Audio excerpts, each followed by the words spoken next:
You're listening to Killer. This is case number 20. Joe the Cannibal Metheny. Lock your doors, bolt your windows, and turn off the lights. We're about to begin.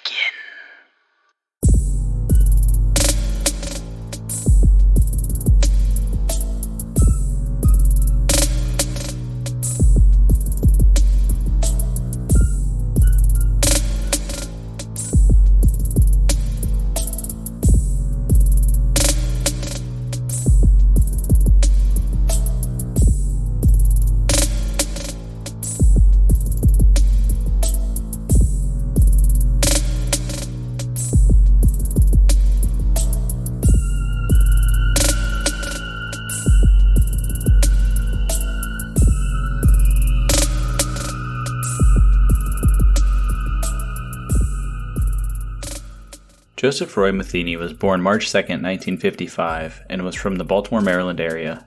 His attorney said that he had been neglected as a child growing up in Essex, Maryland, and that his father was an alcoholic who was killed in a car accident when Metheny was 6, and that his mother had neglected her 6 children while she worked double shifts outside the home. He said that he had been sent by his parents to live with other families in a foster-like arrangement as a child. Metheny falsely claimed that his mother was dead. His mother disputed various aspects of the story as well, saying that although they were somewhat poor, and she had to work hard as a waitress, barmaid, and food truck driver, she had provided her children with a normal family life, and other children had never gone hungry or become homeless or been put into homes of other families, as Metheny had claimed. And the family had never resorted to government welfare. She said that Metheny was an above-average student, always polite and not mean as a child, and recalled him being an avid bicycle rider. He was smart and had a good childhood. If he was neglected, it was his own fault. It was a pretty good home, she said. He joined the U.S. Army when he turned 18 in 1973. His mother said he had served in the Army in Germany, although he himself claimed he had served a tour in Vietnam and had become addicted to heroin while in an artillery unit there. His mother said she had no recollection of him serving in Vietnam, and the circumstances of his service were reported as unverified in press reports. And direct U.S. involvement in Vietnam had basically ended by that time. After he left home to join the military, he seldom contacted his mother. She said he just kept drifting further and further away. I think the worst thing that ever happened to him was drugs. It's a sad, sad story. Yeah, and it's strange that, he says these things about his upbringing, and then his mother just disputes all of it. Yeah, how weird is that to say that you were in Vietnam? I mean, I don't have my history and dates correct, but I think it pretty much was wrapped up by 73, 74. Yeah, I'm pretty sure you're right. So I'm not sure why he was lying about that other than maybe trying to boast a story, but it sounds like he had a pretty rough start. I mean, his dad got killed when he was 6, and his mom was raising 6 children by herself with no government assistance. Yeah, and that, I wonder how she afforded that. I mean, 6 kids. I have 1, and it's not cheap. I couldn't imagine having 6 of them. Yeah, I mean, I guess you figure out ways around it. I know that I came from a single-parent home from the time I was 7, and it wasn't easy for my mom, for sure. And there were 3 of us, and she worked 2 jobs and never tapped into the government assistance programs either. So, I mean, it can be done, but, I mean, we're talking about 6 kids, and that's just nuts.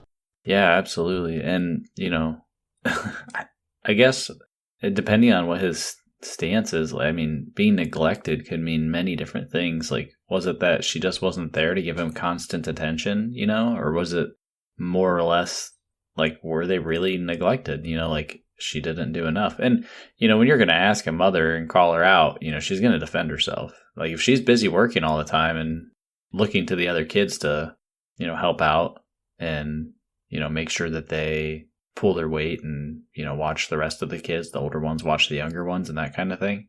I mean, who knows what that was like for him, but from the mother's perspective, it doesn't seem like it was all that bad. Yeah. And yeah, she just basically summed it up by saying it's a sad, sad story and he was drifting away. So to me, it kind of sounds like it was just lack of attention.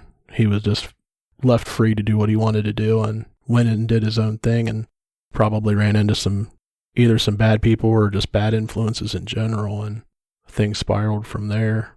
Yeah, definitely. On December 19th, 1996, Joe Metheny, 41, who authorities say preyed on women with drug or alcohol problems, was charged with killing 3 women.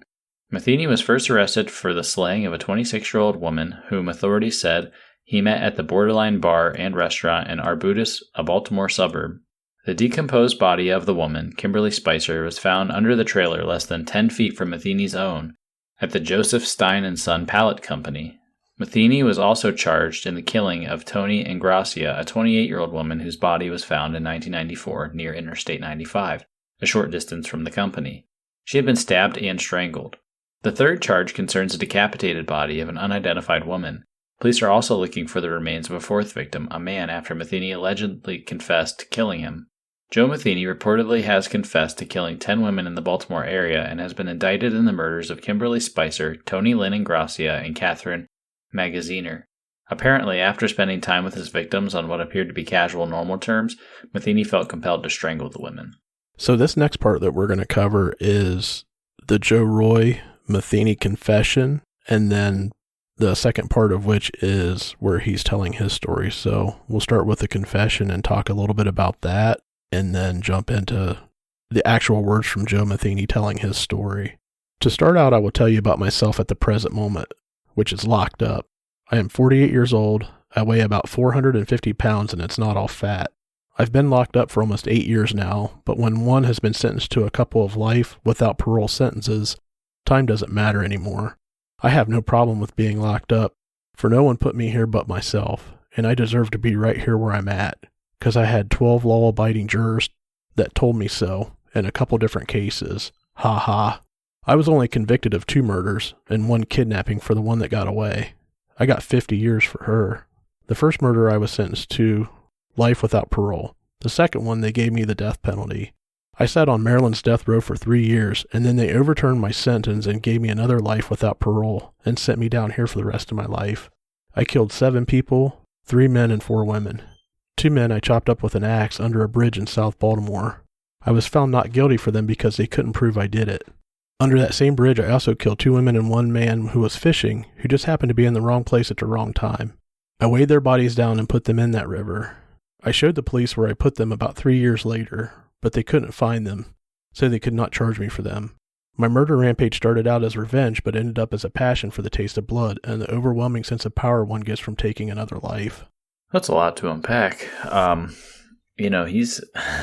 He sounds pretty frank about his situation, and doesn't seem like he feels all too sorry for the people that he murdered, and at the same time is kind of like, yeah, I mean, I deserved everything that came to me, which is kind of strange. I feel like you would get like the opposite, like, either you'd feel sorry and remorseful, or you wouldn't care, and then you'd think that you should be out on the streets like everybody else. Right. Yeah, there's definitely not a lot of remorse with this guy. And when I put this together to discuss, it's kind of a different format than what we normally do. We jumped right into the convictions and the indictments. And a lot of the details, I really wanted to talk about and cover, and some of them which were pretty egregious, what he talks about in his confession. And, there's more that we're going to talk about with his story coming up is, this guy just doesn't care. From what we've read so far, he just doesn't give a shit. Exactly. Like, he just seems like he's just like, whatever, I killed people because I wanted to, and I'm here now. Right. Just, whatever. And almost a great detail of his one life sentence being overturned. I don't know if Maryland did something with, the death sentence during that time, or if there was still, they thought there was a lack of evidence to carry out a full death sentence. I'm not sure. Yeah, I'm not terribly familiar with the ins and outs of his case and why that happened, but yeah, it could easily just be that they kind of changed their death penalty laws or whatever and decided to back it down a little bit on him. Yeah. We're already seeing that in other states here currently. We touched on that with the Golden State Killer, and it seems like there's a lot of opinion, both sides of that fence. Some people think it's deserved, and it sounds like that trial, they're actually going to push for the death penalty. No, I've read articles where it says that even though they're going to push for it, he's never going to get it. So it's just going to drag on and on. Yeah, and he seems like the type who's not going to talk anyway, so it's not like it's going to matter. Usually they'll use it as leverage to then back it down. They haven't executed anybody in a long time in that state anyway, even with that law on the books. But yeah, so you could run into something similar here where things were changing a little bit. Or, like you said, maybe they just didn't have enough evidence to feel like they could hold a conviction on that and he would win on appeal or something. So now we're going to head into my story as told by Joe. It all started back in July of 1994. I was at work. I was a truck driver. I was working overtime this one night. Then I got off and I went home as I always did. But when I opened the door and turned on the light, I noticed there was nothing there. My old lady had taken everything, including my son, and left me. Her leaving was not my problem, but she took my 6-year-old son with her. She was a crack addict and a worthless piece of shit. I would have paid her to get out of my life. All she had to do was take my son over to my mother's house, and she could have had everything else and be gone. I found out about 6 months later that she had moved on the other side of town with some asshole that had her out selling her ass for drugs. They got busted for drugs, and then they took my son away from them for child neglect and child abuse. I had no chance of going to social services and trying to get my son back, due to my past criminal record. So I took it upon myself with the hatred I had for these two who lost my son to go looking for them. I had found out from someone that they were going under that bridge and getting high with some homeless motherfuckers who lived under the bridge. I went under there looking for them. They were not there, but the two homeless motherfuckers that they got high with were down there. They were passed out on some old stinky mattresses, and that's where they were when I left, except they were dead from being chopped up. That same night I lured the first crack whore down under the bridge. I got her high and was trying to get information out of her about my old lady's whereabouts. She acted like she didn't know, so I beat the hell out of her and raped her ass and killed her. I put her in some bushes and went and lured the second bitch down there. I did the same to her as the last one, but as I was about to throw her in the bushes with the other one, I noticed an old black man down by the river fishing, looking back up at me. I grabbed a steel pipe that was laying by and ran down on him and laid his head wide open. So I put the two girls and him in the river and weighed them down with rocks. That was a very busy night for me. 5 murders within about 7 hours. I washed up in that river and cleaned up the crime scene as much as I could, then left. 2.5 weeks later, I was arrested and charged with the murders of the 2 men I chopped up. I spent close to 18 months in Baltimore City jail waiting to go to trial. The trial lasted 1 week and was thrown out of court because of lack of evidence. I was free again. I went back and talked to my old boss into giving me my job back to me at the pallet company. There was a little trailer on the property, so I told my boss to let me stay there and I could keep an eye on the place. He agreed to this and gave me the keys to the front gate and the main building. The company was on a dead-end road and was very isolated. It was perfect for what I wanted to do. I lured 2 more crack whores up there to my trailer. I killed and butchered their bodies up. I cut the meat up and put it in some Tupperware bowls and then put it in a freezer. I buried the remains in several shallow graves in the little woods behind the company. Over the next couple of weeks on the weekends, I opened up a little open-pit beef stand. I had real roast beef and pork sandwiches, and why not? They were very good. The human body taste was very similar to pork. If you mix it together, no one can tell the difference. Everything was going pretty good until I ran out of my special meat, so I lured another bitch up to the trailer.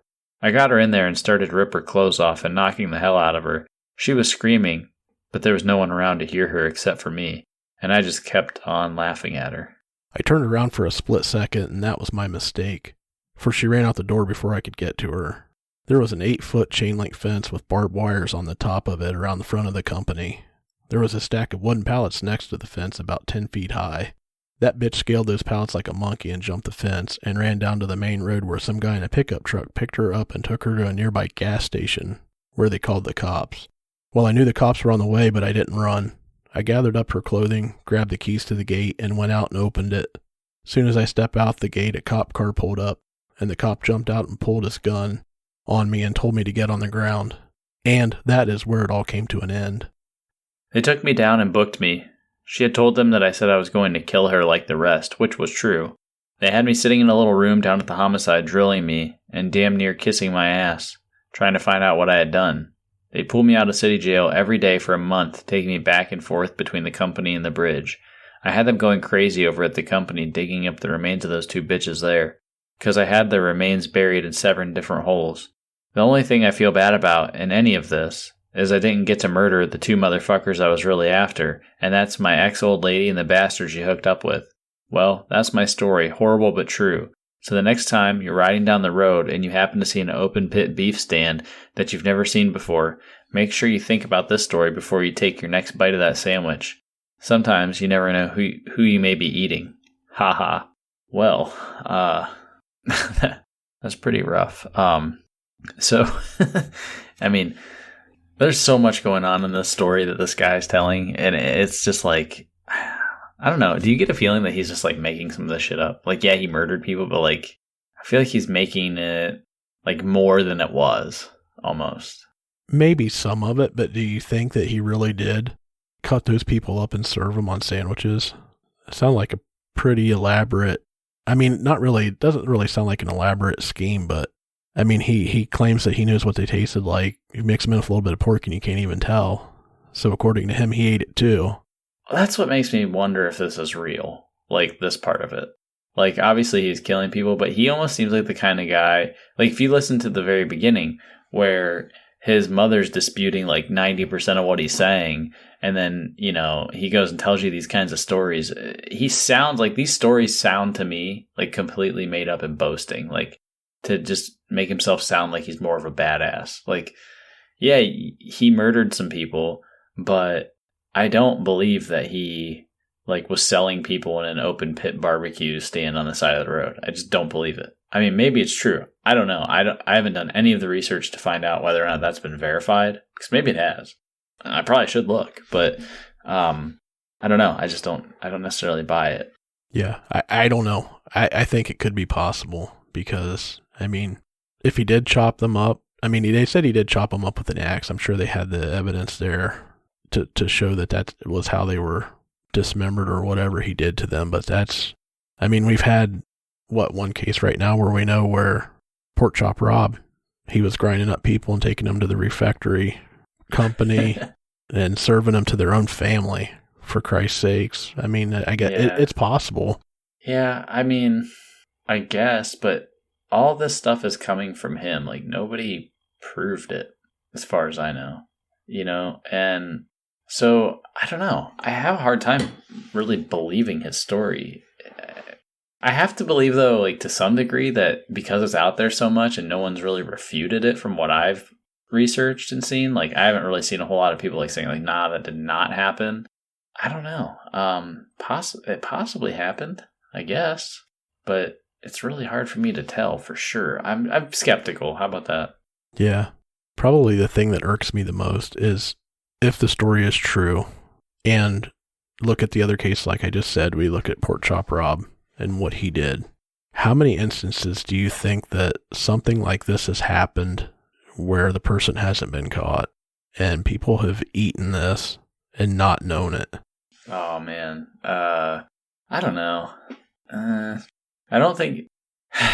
Yeah, I mean, there's some pretty sick people out there, but I don't know. I don't know that it's happened, like, a ton. And the reason I say that is, that'd be pretty hard to pull off. Like, there's a lot that goes into doing that. Like, you know, it's one thing to, like, kill somebody and then go, like, bury them somewhere, but it's another thing to, like, kill them, harvest the meat from them, store it somewhere, cook it, serve. Like, there's a whole lot of steps involved in that. I just don't know. I mean, I'm sure it happens, like, more than we obviously would know about, but I don't see that being a thing, like, that's just super well known. Right. Well, we have never alluded to Jeffrey Dahmer on this show, but I think it might be time to bring his name up. I mean, he's well known, and evidence was found in his house that he was doing this for his own personal consumption. Yep. And yeah, I can see that happening. This guy doesn't come across to me as like a hardcore killer. You know what I mean? I mean, he's obviously is hardcore. He did some very heinous things. Don't get me wrong. Here I am. Gonna piss people off. Oh, he chopped people up with axes, but it wasn't that bad. No, it's not what I'm trying not what I'm trying to say. Yeah. He boasted that he did a lot of things in a short period of time, whereas you have somebody like Dahmer has done it for a long period of time. Lots of victims. He's very methodical. He's doing crazy things by, you know, keeping organs and keeping body parts. And it's a different person, a different case for sure. And I don't think that this case has any parallel to that at all. Well, yeah, and that's kind of what I'm getting at, and you're touching on it, is like when he's talking about how he like just went under the bridge and just started like murdering a bunch of people, and there's this black dude watching him, fishing, and I just went down and beat him with this random pipe that I happened to find that happened to conveniently be located right there, but nobody ever found the bodies. You know, like, I don't know. There's something strange about it, like he's trying to inflate his numbers. and like inflate like how nasty and gross he is. And like there's something about him where I'm picking up this vibe that what he's saying isn't the whole truth, and it's very boastful in the way that he's doing it, almost like he's talking to other prisoners and like trying to brag about himself so that he has like extra cred or something. You know what I mean? Oh yeah, exactly. I can see that for sure, because if he wants to put this kind of information out and he does get put on death row, people are they're gonna take it one of two ways. They're like, we need to kill this guy right now because we don't want to end up on one of his pork sandwiches, or opposite of that, we want to stay away from this guy because he is just completely and totally fucked up. Yeah, and that's the thing, he just, like, the way he's talking about it just really doesn't sit right with me. And like, the more I'm thinking about it, I had 5 murders in about 7 hours. I washed up in the river. Like, what? I don't know. And all of this was because his crack whore wife left and took his son. Like, I don't know. It almost seems like he's trying to concoct like almost like a superhero origin story for why he became a murderer. You know what I mean? Well, I definitely don't know if he's a superhero, but when we get this case posted out there and we get his picture out there on some of the sites, I wouldn't say superhero, but I would say a really disgusting professional wrestler might be more up his alley. He's like Fat Bastard's second cousin. I mean, he's just... Oh, yeah. He looks... Oh, man, he's humongous, and he's got some pretty nasty teeth. He almost reminds me of King Kong Bundy. Yeah, he does. Yes, he does. A lot like that guy, but a lot more disgusting looking. King Kong Bundy was a heavy dude, but this guy, like you said, has got nasty teeth, and he is nasty. I wouldn't be surprised if he didn't eat a human sandwich. Let's just put it that way. Yeah, no kidding. I mean, he's pretty gross, and yeah, like you said, he looks like King Kong Bundy's, like, I don't know, just redneck hillbilly cousin that was inbred 3 times removed, like, he's pretty gross. Oh yeah, he is definitely gross. And there's several pictures of him out there. I think a lot of the more popular pictures are from when he was younger, but like right before like some of the latest pictures, like when he had gotten older, he just looks like a decrepit old man. So yeah. Okay. Yeah, this is a fairly short case. I wanted to just talk about this guy because I thought that the story itself was pretty crazy and wanted to get your take on it, but we can move into the wrap up and final thoughts here. Well, I mean, you did want to tell people that they were likely served ass-fed beef from the open pit barbecue, right? Yeah, I did. I'm glad you brought it up. Yes, David is quoting Craig and saying that, so a terrible, terrible joke. But it is within the realm of possibility that it was truly ass-fed beef. Oh, yeah, like, it is kind of a joke, but it's kind of not a joke, and that's why it's sort of funny in a, like, ooh, because, like, while it is a joke and you're making it at their expense, I don't necessarily buy the story either, so it could totally be made up, but at the same time, he could have served the meat of someone's ass to somebody, and it could have been ass-fed beef, essentially. I mean, I guess not technically beef, because it's not from a cow, but, Still come from I don't know. Still come from a crack whore's ass. Yeah, that's the best kind of beef you can get. Oof. Eat a little ass-fed beef and catch a little buzz. Oof. We better stop now, or we're gonna be accosted on social media for this. This is what happens when we record at 10 p.m. instead of 5 a.m. That's right. This is a totally polar opposite of waking up in the morning and the first thing we're doing is trying to read and make and judge or put together serious thoughts. Yeah, no kidding. I get a little loopy as the evening wears on and stay up past my bedtime. You might catch one of some nasty jokes here. Okay. We'll move on into the wrap-up and final thoughts.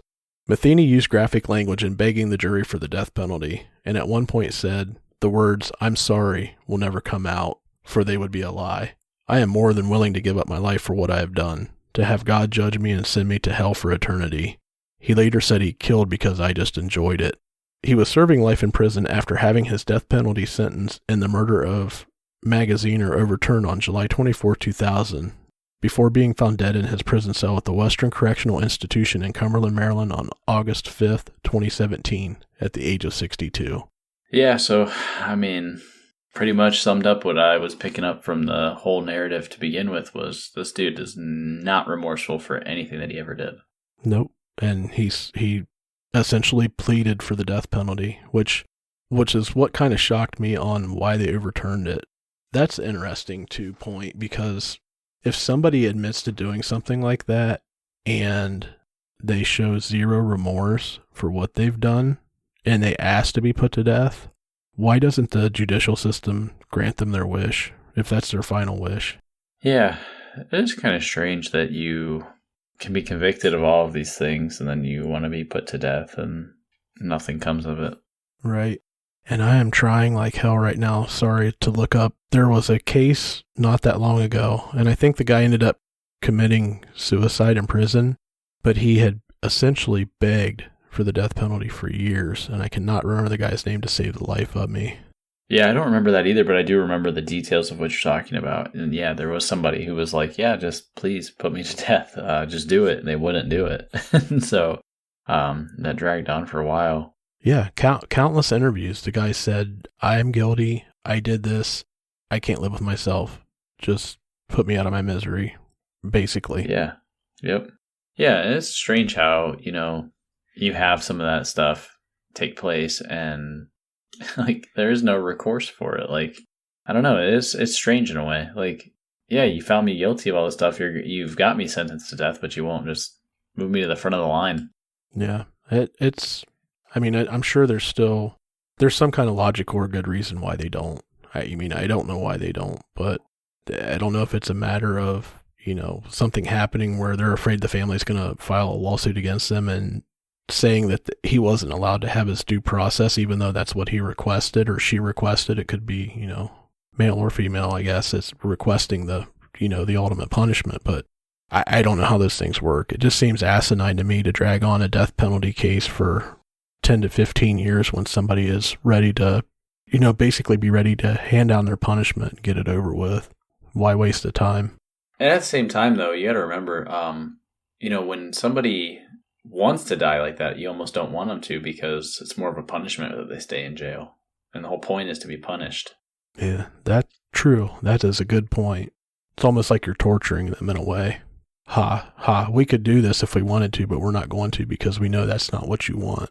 Yeah, exactly. You want to die? Okay, well, we'll let you stick around for like another 10 years in prison. I mean, it is at the expense of the taxpayer. And I don't know. I guess since we had a shorter episode here, let's talk about the death penalty a little bit. So, what are your official thoughts on having a death penalty and using it? I think there's varying degrees of the offender and what has actually happened. You have cases like this where the guy admits to what he's done and accepts the death penalty and wants it. By next episode, I'll find that other guy because I watched a lot of his videos and it's killing me that I can't remember his name, but he had several interviews where it's just like, get it over with. I'm ready. There's no reason to keep me around. And then you have a case like Joseph D'Angelo. DNA evidence 100%, it's a slam dunk. The guy did it. Why would you not even think about killing him? I think that in a case like that, I think it's completely justified. There's going to be other cases where, the evidence is a little bit more lacking. Does the punishment fit the crime? I think there's varying degrees. Yeah, I have mixed feelings on it. On one hand, like part of me really hates that, we pay all this money to keep people on death row, for such a long period of time, and it's really expensive to do it. But at the same time, I would want that luxury afforded to me. If something happened and I was on death row, I'd want all my appeals available and everything. If, say you're innocent, and you want to prove it, you always have to take it. You always have to take it from the view of the error, almost the side of, I don't know what I'm trying to say. Like in a way of like, if you have a person who could possibly be innocent on death row and you're going to execute them versus a person that you've proven 100% guilty, like there's so much in between those two that I don't necessarily feel comfortable having a death penalty that doesn't have some stipulations to it. You could be found guilty in the court of law and be completely innocent. It's happened a million times, and people get framed all the time. And so, like, if you have, like we were talking about, Joseph DeAngelo, barring some kind of miraculous screw up by the prosecution and doing something really stupid, they've got him. I mean, they nailed him, right? He's genetically linked to it. And so as long as the genetic testing and the genetic genealogy aspect of that case all lines up, and you can explain it and walk general people through their process that they went through and how they did it and prove that it was legit, you can convict and kill that guy. Like, I would have no problem with that. That dude caused way more terror than it's worth to keep him around. However, if you were just going on circumstantial evidence and had no DNA evidence on him, I'd be a little more iffy on it. Because what if he didn't do it? And to me, like, we almost should just resign ourselves as a country to, you either meet this criteria, and I'm not going to say what the criteria is. I'm not an expert. I don't know. And so I don't want to say what it is. But in my opinion, it would be like, you meet 3 criteria, and if you check all 3 boxes, then you are eligible to be sentenced to execution. If you don't meet all 3, whatever the number is, then you stay over here on this side. Yeah. You're just life in prison. I completely agree. It might not even need to be 3 criteria. When you have a case like Joseph DeAngelo, it's 100% slam dunk with the DNA evidence. You're putting your trust in science that it's right. And, I think, like you said, I'm not an expert either, especially on the science side of things. But if that's a 100% conclusive evidence, then that might be the only factor that needs to come into play. But on the other hand, you have these guys on death row, and if they don't have that DNA evidence that, directly pins them to the crime, that's where the gray area comes in. That's where you have to ask the question, did this guy really do it? I mean, especially if you have DNA that's not the person that's locked up for the crime. Obviously that raises a ton of questions. Yeah, I mean, the very first case we did was Robert Buell, and they convicted 2 people, or I think it was 2 people in the neighborhood that they just thought were like nuisance people, and they just convicted them. And then they found another girl was murdered or whatever, and then they went after Buell. They were able to track him down based off of carpet fibers. Like, excellent police work to get to the guy, but they had the DNA, eventually to say what was going on. And so, yeah, it's really interesting, like the way that they can catch these people. But again, you have composite sketches of people and nobody knows who you are. You know what I mean? So, like, I have a picture of the person who did it, and a lot of times they're pretty close, and a lot of people still don't believe it, or don't, you can't convict off the picture alone, and stuff like that. So I guess what I'm trying to say with that is, while you can even like show somebody a direct picture of the person, like, there's still a lot more to the story, and who knows? And sometimes, like, in certain cases where DNA is not involved, like, people lie, people get framed. Like, there's a lot of stuff that goes on that's shady.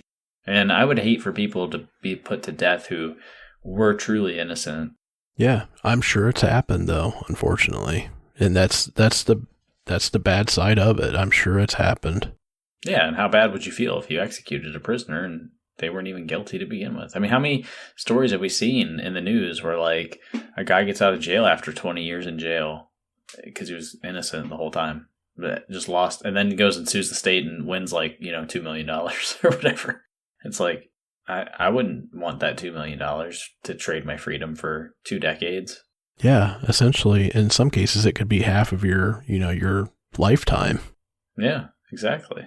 Yeah, I don't know. It's a touchy situation for sure. I think if there's criteria, though, like you said, that 100% without a doubt, we know that this person, committed this crime and they're guilty, I have no problem with the death penalty in that case.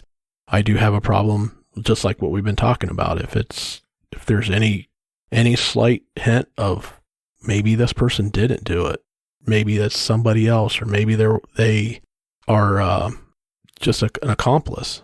I've heard cases where somebody's just an accomplice to a crime like that and they get a death sentence, which is kind of crazy to me. Yeah, absolutely. And just the last case that we just talked about with Homolka, she was an accomplice, and in many cases probably could have been very easily, had the tapes came out, she would have at the least got the same sentence as Bernardo. She would have been sentenced to life, no questions asked. But she got off on that technicality and took that plea before the tapes were out. Yeah, it's shady. Yeah, I mean, she was definitely an accessory, if not a full-blown participant in like a lot of that activity, and she just got really lucky for whatever reason, even though she is batshit crazy. Yep. Well, maybe not. Apparently, according to her attorney's brother who married her and had children, she's a good mom, living a new life. I don't know how that works, but I mean, she was an accomplice in killing her own sister, so I don't know how you can be a good person on any level after something like that. No, you're not. I don't know. I have a lot of questions about the the person willing to marry her. Yeah. Oh, definitely. I mean, not to mention her attorney held the tapes. She took the deal knowing that she was basically getting off scot-free. I mean, 12 years is a long time, but considering what it could have been. What it should have been. What it should have been, right. And her lawyer knew that, and I'm pretty sure I think it was his lawyer, the Bernardo's lawyer, that held the tapes, if I remember. Oh, I don't think it was her lawyer. Yeah. I'm pretty sure he had the tapes and didn't give them away fast enough, and then just the way that the timing of things, like, just, they couldn't get him. But she still ended up marrying the guy's brother, right? The attorney's brother. Yeah, I believe so. That's just crazy to me. And to move to another country and changed her name. So they tried to change her name, or no, they did end up changing it, right? Yeah, they did finally change it. She tried to change her name a couple times and they didn't let her, and then she finally did. Yeah, crazy shit for sure. Well, on that note, we're going to wrap up this week's episode. So if you enjoyed our show, please leave us a rating out on iTunes if you don't mind, and we would appreciate that. If you'd like to help us out and support us financially, you can do so by heading to our website or in your podcast player. You can head out to the Anchor support page where you can donate to the show if you'd like. That would be fantastic. Otherwise, you can enjoy our content provided free to you every week. That being said, we are done for the week. Stay safe